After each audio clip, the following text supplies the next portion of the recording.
டேய் எவனோ சொந்தக்காரன் சோத்துக்கு வந்துட்டான்டோ திருப்புடா வண்டிய மாமா நான் இல்ல மாமா அது எவனோ மாமா நில்லுங்க மாமா அட நிக்க மாட்டேன் மாமா, விட மாட்டேன். போட்டுறியா மாமா வண்டி வாடா நில்லுங்க மாமா சட்டை கழிச்சுவோம் மாமா சட்டை கழிச்சிருவியா என்ன மாமா நீங்க வந்ததுக்கு அப்புறம் தான் சாப்பிடுங்க உட்கார்ந்திருக்கேன் இப்படி நீங்க ஓடுறீங்களே அடடே மாப்ள ஆ.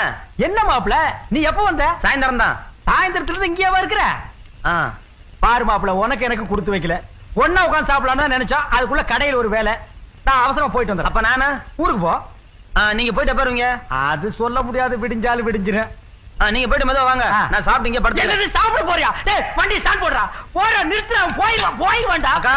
பாசத்தை பாத்தியா உள்ள புதுடா அக்கா. பூந்துருவான்டா அத்தை மாமா மச்சான் வந்துட்டு ஏதோ வேலை இருக்குன்னு போயிட்டாங்க எனக்கு பசிக்குது வந்து சோத்த போடுங்க ஐயோ கடைக்கு நாளைக்கு போய்க்கலாம் இன்னைக்கு இத கவனிப்போம் ஏண்டா சொந்தக்காரங்க தொல்லை தாங்க முடியாம தாண்டா 8 கிலோமீட்டர் தள்ளி வந்து நடுக்காட்டுல வீடு கட்டியிருக்கேன் உங்களுக்கு எல்லாம் பஸ் எப்படா கிடைக்குது